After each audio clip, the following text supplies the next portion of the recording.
ఈరోజు ముఖ్యంగా నేను ఒక విషయం చెప్పదలుచుకున్నానండి. ఈరోజు ఏమిటి అంటే సాయి ధర్మతేజ్ గారిపై జరిగిన దాడి గురించి కొన్ని విషయాలు చేసుకోవాల్సుకున్నాను. వాళ్ళ మేనమామ గారు ఎన్నికలలో పోటీ చేస్తారు. అది ప్రజా సంక్షేమాలని కాపాడటం కోసం, అవినీతి పరిపాలన పారద్రోలడం కోసం జనసేన అధినేత అయిన పవన్ కళ్యాణ్ గారి స్వయాన మేనలుడు. ఒక కుటుంబంలో ఎంత కలుపుగోరుతనముగా ఎంత కలుపుకొని పోతారు అనటానికి మన పవన్ కళ్యాణ్ గారు ఫ్యామిలీ.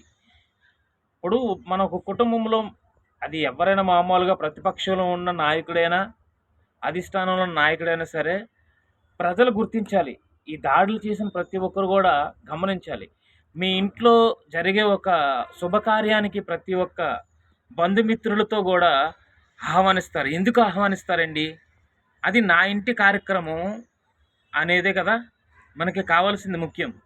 అలానే నా మేనమావ ఉన్నాడు, నా మేనమావ పోటీ చేస్తున్నాడు అని ఏ విధంగానైనా చెడుగా ఎక్కడ కూడా మాట్లాడే విధానం లేదు.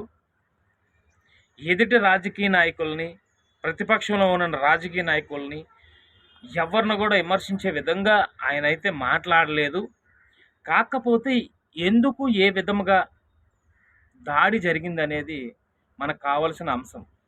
అది తప్పండి. అధిష్టానంలో ఉన్న ప్రతి ఒక్కరు కూడా నాయకుల దగ్గర నుంచి ప్రజల వరకు ప్రతి ఒక్కరు కూడా గ్రహించాలి. అది మన బలబలాల్ని మనం ఉపయోగిస్తాం కానీ చివరికి ఓటు వేసి గెలిపించి చివరికి ఎజెండాగా నిల్చోబెట్టేది జనాలు.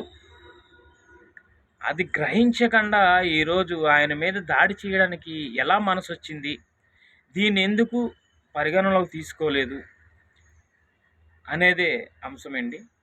ప్రతి ఒక్కరు కూడా గ్రహించండి.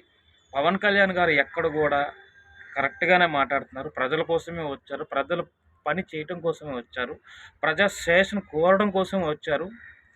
ఆయన పరిపాలన చేయాలనుకుంటున్నారు కానీ ప్రజలను దోచుకోవాలనే ఆలోచన లేదు. దయచేసి ప్రతి ఒక్కరు కూడా గ్రహించాలని, పవన్ కళ్యాణ్ గారిని గెలిపించాలని మీ అందరినీ కోరుకుంటున్నా. Thank you. జై జనసేన.